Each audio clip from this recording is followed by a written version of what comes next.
So I'll start, I guess. Okay.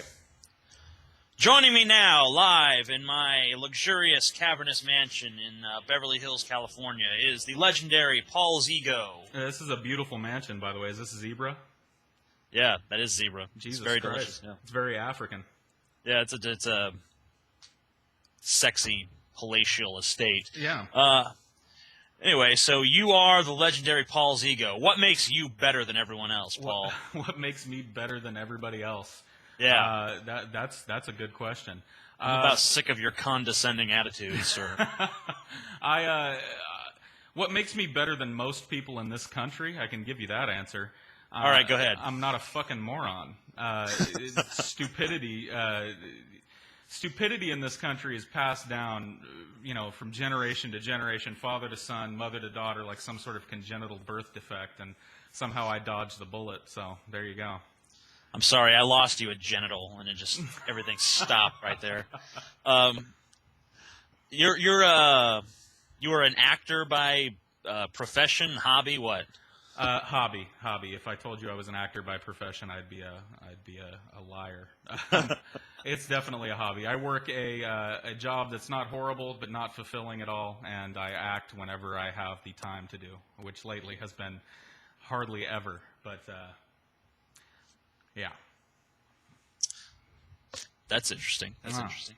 What got you into that exactly? You got into that in high school or before that even, or what? When did you get your flair for the theatrical, your flamboyant early, homosexual tendencies of... Well, that's actually an interesting question. I was raised in an alcoholic household, and it was a constant party when I was growing up. And I spent most of my childhood from, I'd say, around 5 to... when I moved out of my parents' house, entertaining drunk people. And man, I'm telling you what, there's nothing funnier than a kid with a slightly quick wit to a bunch of drunk idiots. And so, that's I think where the desire to act came from. I got my first role in a play in the 4th grade, and I'm an attention whore. I love the audience feedback. I love. It's just boner-inducing to be up in front of, a whole audience filled with people, and all of them are focused on every word that you're saying. It's the same reason I make YouTube videos.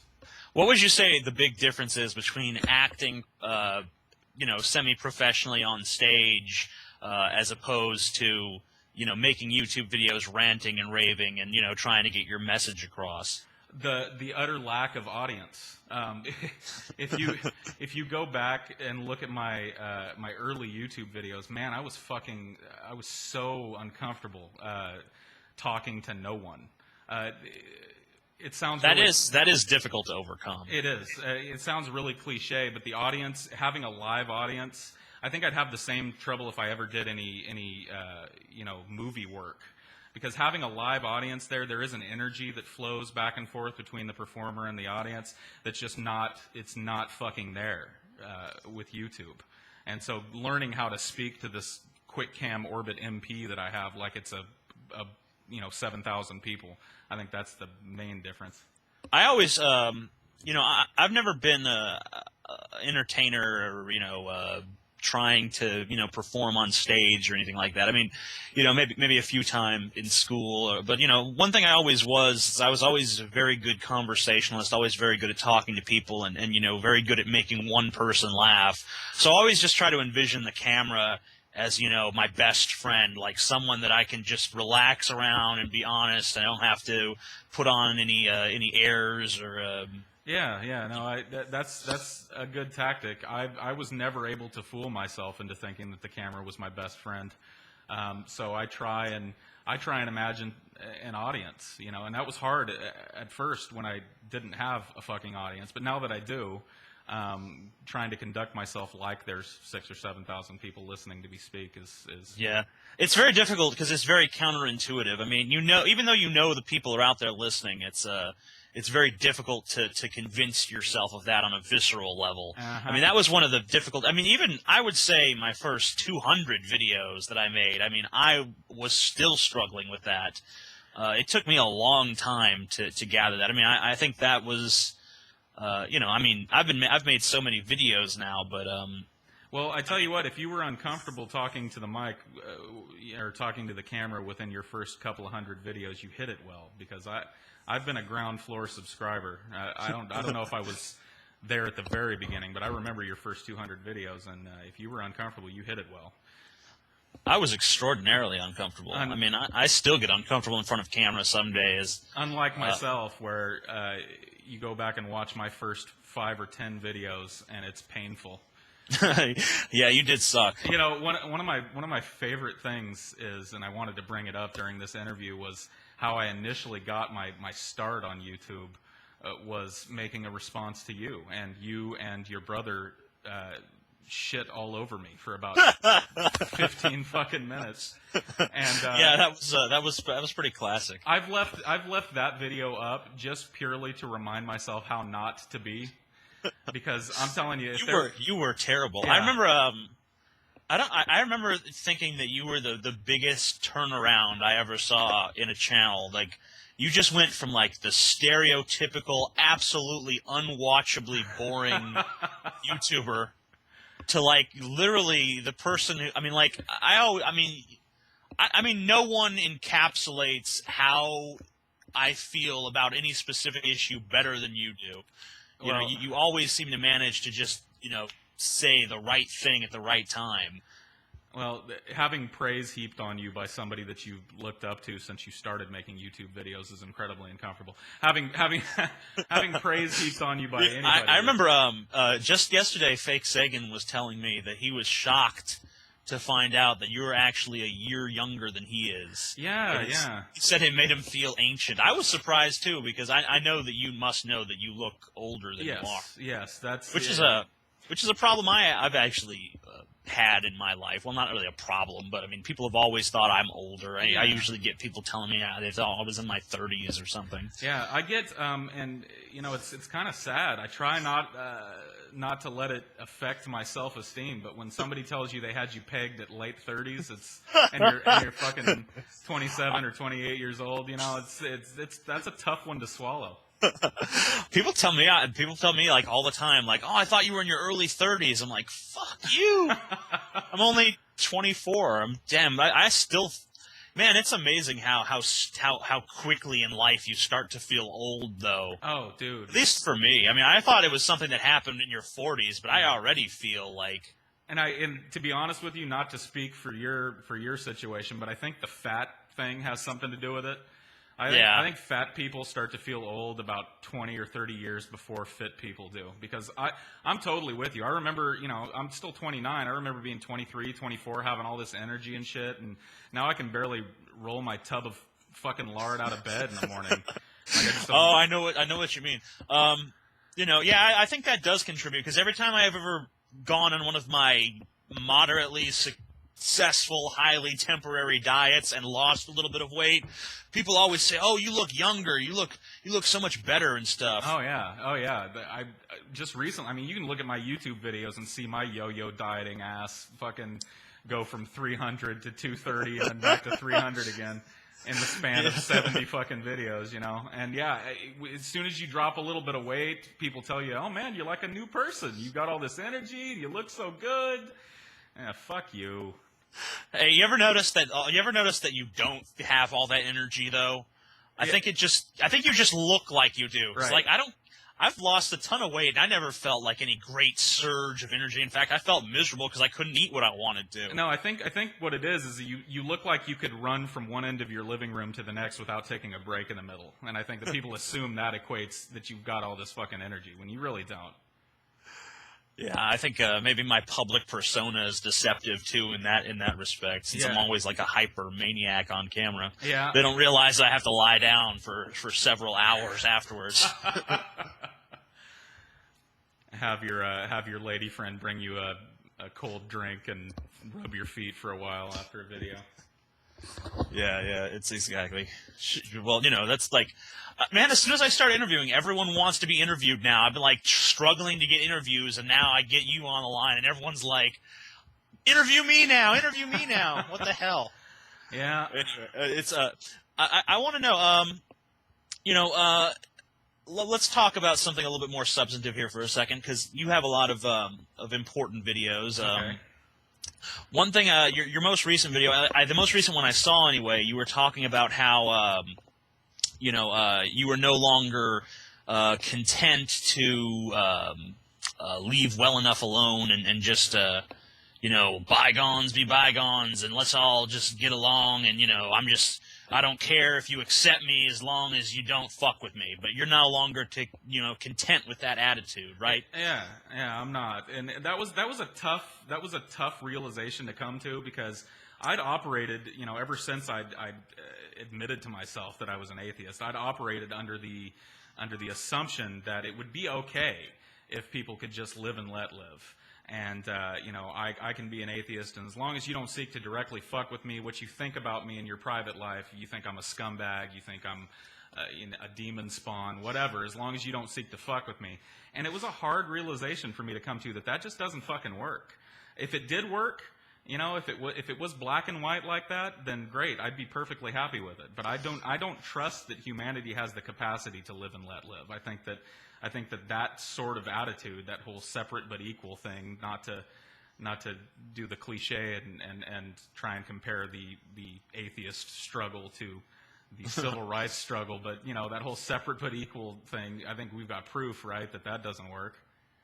Don't you kind of have a suspicion that really that's about as good as you can get from humanity? Like, that's the best you can hope for, is just a cynical, well, I don't like what they do, but I'll kind of leave them alone kind of thing. Yeah. I mean, do you really think they're even capable of true acceptance of other ideas, or true acceptance of people who are different than them? Have you ever seen The Never-Ending Story? The Never-Ending Story. Yeah, of course I've seen The Never-Ending Story. At the end, when the princess comes to Bastion and she gives him the one grain of sand that's left of their world? Yeah. That one grain of sand is what's left of my faith in humanity. It's a really good analogy, because honestly, yes, 99.99% of me screams exactly what you just said, that's the best we're ever going to get. We'll be lucky if we get that. But there's this one tiny little speck of hope that that I keep hammering away at, hoping that things can possibly turn around and get better. I love how you turned a reference to a delightful children's film into one of the most cynical statements I've ever heard. That's quite beautiful. You and I think you and I are alike in that respect, because I mean, it's basically. Do you ever read George Carlin's introduction to his first book? I forget the title. I think it was Napalm and Silly Putty, or. I'm sure I have at some point. It's been forever, though. I remember there was his basically, he was just saying how it was basically just fuck hope, fuck humanity. Right. That was basically the sentiment expressed there, but it was also he was also talking about how he was personally an optimist, but just a pessimist about humanity and the world around him and all that stuff. Right. And I can kind of relate to that. I can more than kind of relate to that. That's my life in a nutshell. Well, I just wonder if you think that there, do you hold out any belief whatsoever that we can even make a small little amount of progress in the future, or do you think that this is just going to be an ongoing cycle where we're constantly, well, I would say struggling against our demons, but we're barely putting up a fight. I mean, you understand that, right? Do you think it's just going to be a nonstop history of corruption from generation to generation, and it's never going to improve? That tidal wave of stupidity that I was talking about earlier, that generational stupidity, is the reason why you look at my channel and you see 70 videos and you see 8-month gaps in between my videos, because I reach a point where I start to feel like I'm hammering my head against a fucking brick wall that's never going to fall over. And that, if that's the truth, then why am I making videos other than to serve my ego and to have the 99% of people that watch my videos give me the thumbs up and the great video and praise me and tell me how fucking wonderful I am. when I may as well just be speaking to myself, you know. Yeah. Yeah, I don't genuinely, I'd be a liar if I told you I held out more than that one tiny little speck of genuine hope that things are actually going to improve. I just don't.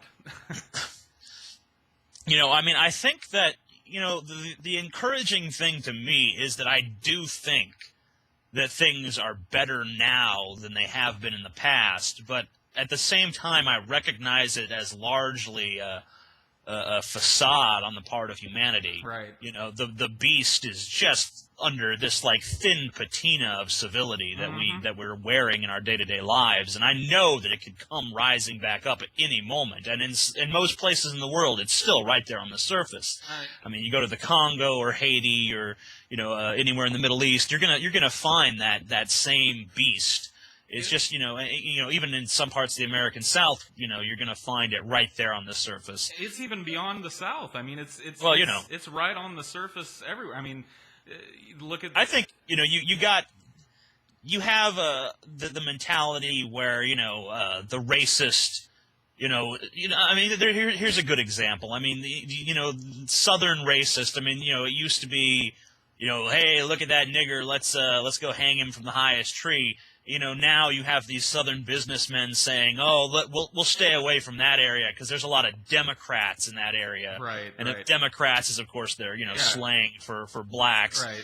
It's still racism. It's still stupid, vacuous bigotry, but at least it's not as overt. It's sort of veiled, and it's I mean, it's not right. Pretense of civility and everything. It's not right there in your face like it was 30, 40 years ago.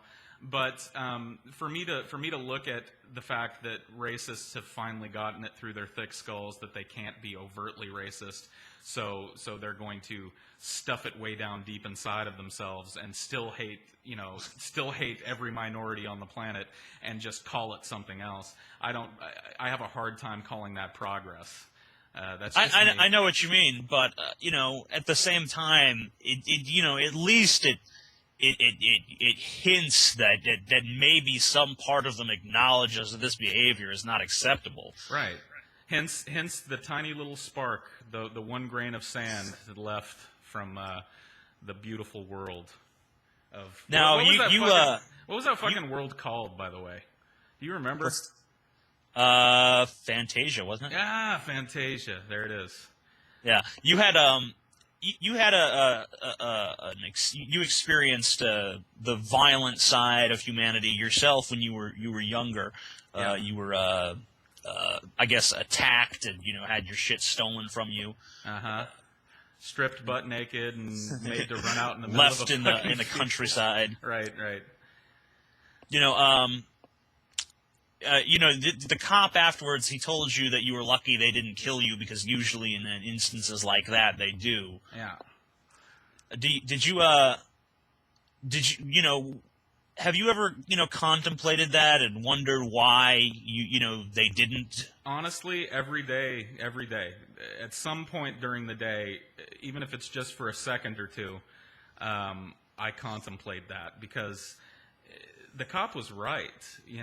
Why would these guys have picked me up, taken me out in the middle of fucking nowhere, and made me strip naked if they just meant to turn me loose so I could go to the cops and get them caught?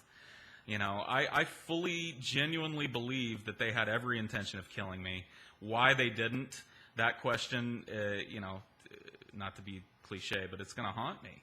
That's always going to be in the back of my mind. It's always going to be something I think about. And I don't have an answer for it. Does coming that close to death, and being in such a desperate and helpless situation, I mean, how does that affect the rest of your life? Does that give you an appreciation, or does it just let you know how easily life can fuck you at any time? It's a little bit of both, I think. I think appreciation a lot of times flows from the fact that you learn that life can fuck you right up the ass at any moment. So appreciate each day that it doesn't. I don't know, but that's kind of yeah. I mean, it's what it really has done for me and a lot of people ask me, it was two black guys that did that to me, and a lot of people ask me if I'm afraid of black people, and because of that. And the answer is honestly, at first, yes, I was. At first, yes, I would give a sidelong glance to every black guy I saw walking down the street at night. But what it's kind of developed into, which is, it's kind of sad that I find this to be more healthy, I'm just afraid of people. Yeah. I'm just afraid of people in general. Well, Fake Sagan and I have a kind of a crackpot theory, but I think it has some merit to it, that the reason for the popularity of zombie movies is because that's what we're really afraid of more than anything, is the faceless masses, each other. Yeah.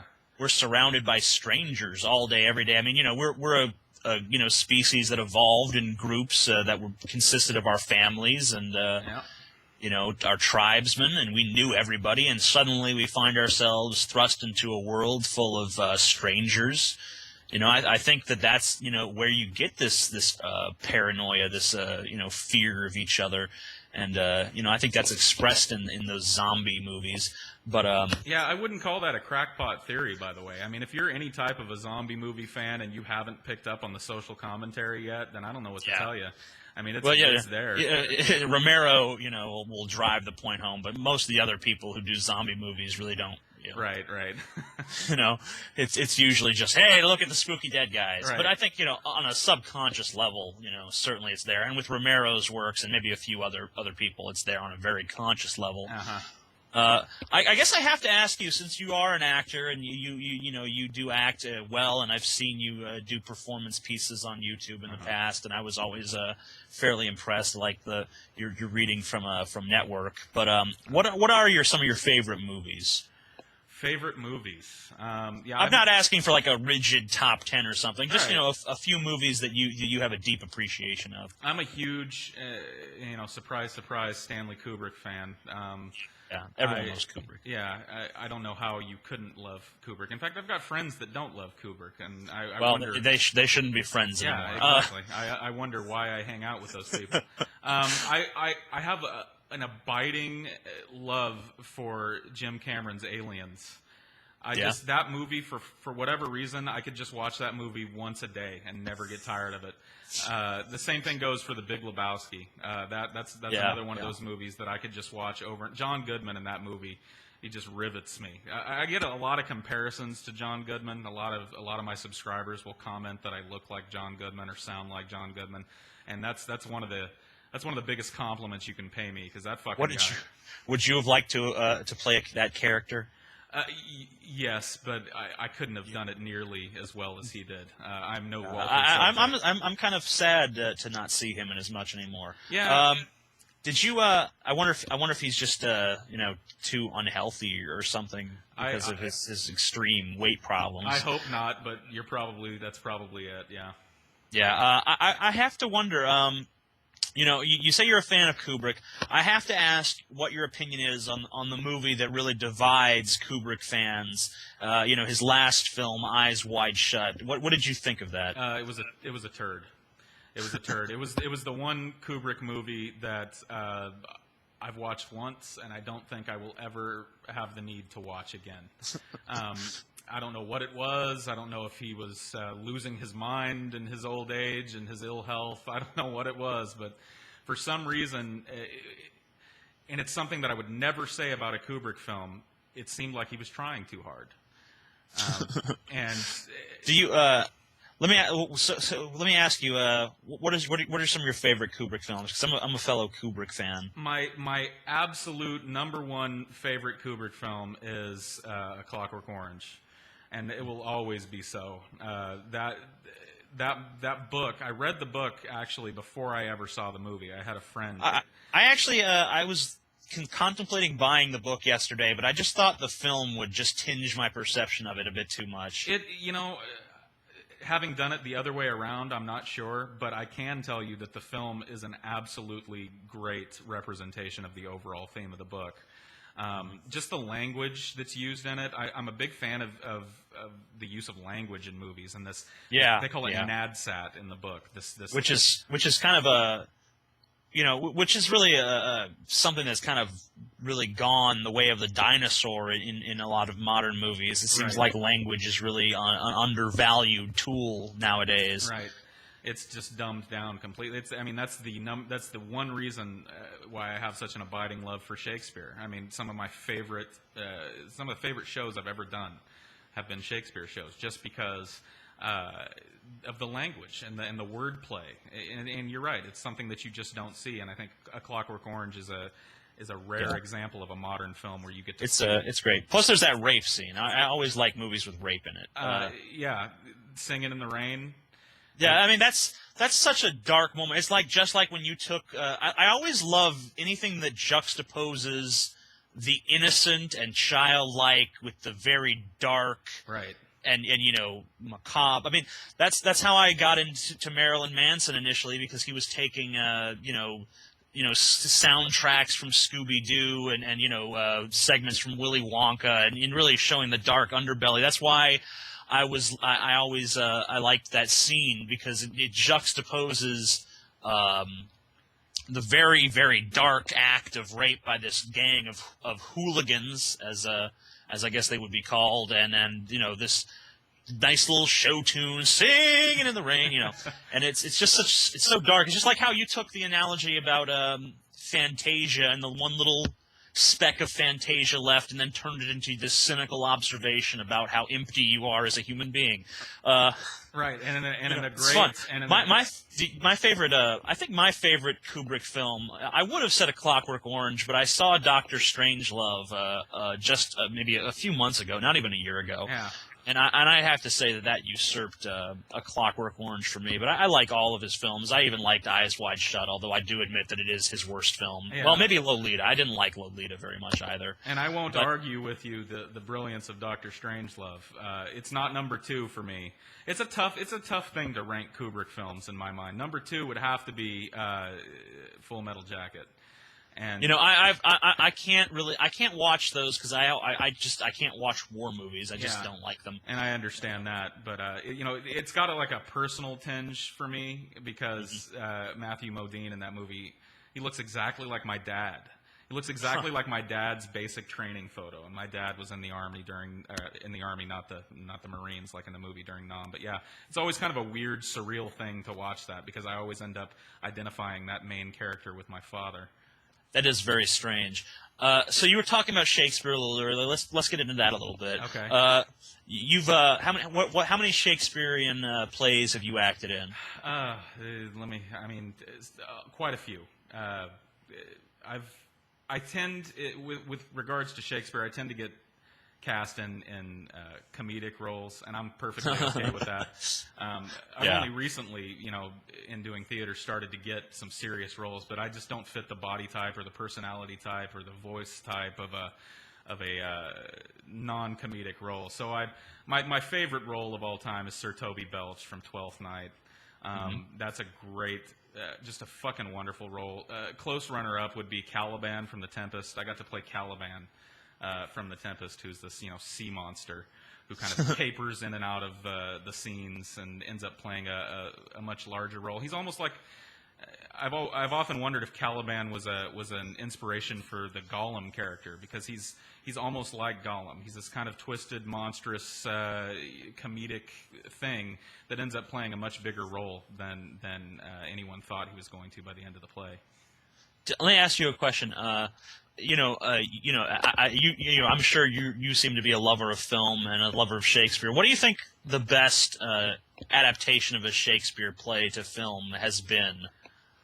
This is a really loaded question for me. Now wait, now let me just say, like, it doesn't. I'm just gonna, it doesn't have to be a direct adaptation where they actually use his play as the script. I mean, it can just be based on his story. It doesn't necessarily have to use his original dialogue. Right. I have such a hard time with this shit, because any time, I'm a lover of theater first and foremost. I'm a film lover, but theater is where my passion is at. And it's so hard for me, because I think theater is so undermined and is kind of on the downslope. Less and less people are interested in it. Movies have obviously usurped theater long ago, but it's just becoming less and less popular. And anytime I see a movie that draws its direct, even if it's not a direct adaptation, just the story, it bothers me, because I'm like, you could have seen this on stage in such a different setting, in the setting it was written for. One of the worst things I see is these musicals that are being released as movies. I'm a musical theater actor. I don't have the greatest voice, so I haven't done much musical theater since college, but I love musical theater. And okay. But surely there has been something that just did it so well that you have to begrudgingly admit that it was fucking awesome. I would honestly have to think about it. I hate to leave the question hanging like that, but I'm so fucking. It turns me off on such a fundamental level when a movie takes from a stage show that I'm sure you're right, but I'll be goddamned if I can think of one. You're such a purist. I know. I think I think that there's always going to be theater, just like I think there's always going to be books. I don't think any art forms really have ever died off in human history, regardless of how many supposedly superior mediums arise. People think that the movies were going to kill books and going to kill theater, and yet there's tons of shows on Broadway that and even off Broadway that people still pay big money to see, and people still flood into bookstores. I mean, every time I go to Barnes and Noble, it's packed. And of course, and I realize completely that my position on that is totally it's stupid, because what probably happens more often than not is that people who never would have gone and seen a show live in the theater go and watch Mamma Mia, or any of these other, the Phantom of the Opera or whatever the fuck, and it creates a new fan. It creates a person that if that show were to go on tour might buy a ticket and go sit their ass in the seat. So I realize it's like that. I'm just really, for whatever reason, I've always held that position, and I'm super defensive of it. You are a rational bastard. I tell you what.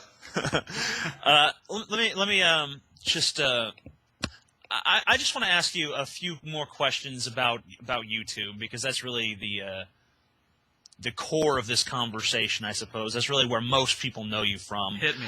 I want to ask you just what is, I mean, I already know the answer to this question, but I'm just curious to hear your answer. How do you find that the dynamic of your channel and your relationship to your audience changes as it grows larger? You learn to hate your audience. When you've got a small channel, and I had a relatively small channel for a good little chunk of time, 200, 300, 400 subscribers, before you destroyed all of that. Thank you. No, but when you've got a smaller, more intimate group of people, it's easier to see faces in the crowd, I guess. And the larger your audience gets, the more you start to feel that they're sycophants who would, 5-star you and favorite you all over every page that they possibly had access to if you made a video of yourself picking your nose for half an hour, And I've genuinely come to believe that that's the truth. It might not be the truth, but I've learned to despise my audience a little bit. It's a love-hate thing. It's not for that exact reason. Every once in a while, I will make a video that is just intentionally stupid and pointless. And see, I wish that I had the balls to do something like that. One of the reasons why you don't see me making a lot of YouTube videos is I start to feel like I'm in a rut. And when I look at you, when TJ starts to feel like he's in a rut, he makes a video about something else. He moves on to another topic. I mean, you mentioned it in a video a while back that I was watching, and I was like, fucking A. You're like, I'm the Amazing Atheist, and I don't really like making videos about atheism anymore. And if I don't want to, I'm fucking not going to. And you know what's weird is that my last 3 videos have actually been about atheism. I know. So I guess I'm getting a little bit of a resurgence there. You know what happened? My girlfriend, she had this cockamamie scheme to get me talking about atheism again, and it fucking worked. Yeah, see? Here's what happened. She told me that she had a friend of hers that wanted to talk to me. Right. And I talked to this guy, and he was literally the dumbest fucking person I have ever met in my life.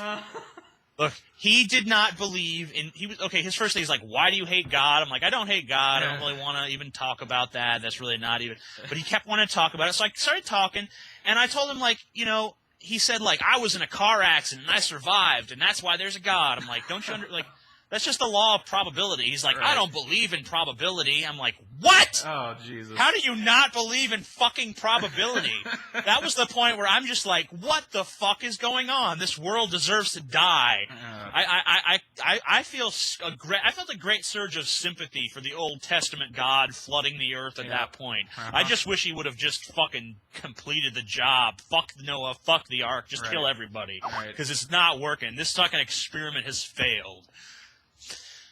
Yep, I know. I'm with you there.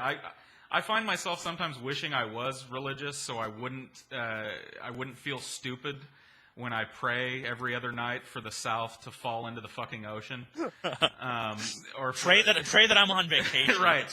Yeah. The very few people of worth that I know in the South, they could be in a boat. They could just happen to be in a landlocked boat when it happens.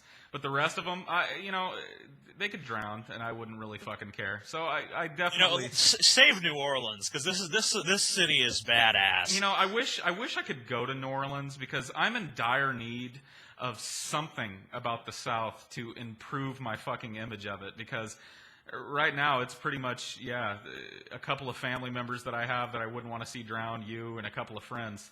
Other than that, I got to admit, I as a Southern boy, I got to admit that, I think 98% of the South could happily fall into the ocean and only improve the state of the nation. Of course, I'm an equal opportunity Armageddon wisher. About half of California could fall into the ocean too, and I'd be perfectly happy with that. All of coastal California, except for Pismo Beach, could cease to exist, and I wouldn't cry. You're looking forward to swimming in Arizona Bay, I guess, huh? Yes, as Maynard said. Well, anyway, I guess we've been going on a little long. This has actually been the longest of my 3 interviews, but cool. The 3 interviews I've had so far. But so far, you've been the most interesting of the 3 people I've interviewed. Fucking A. So, much obliged, sir. Hey, my pleasure. And if do you have any last words to the audience before you bid them adieu?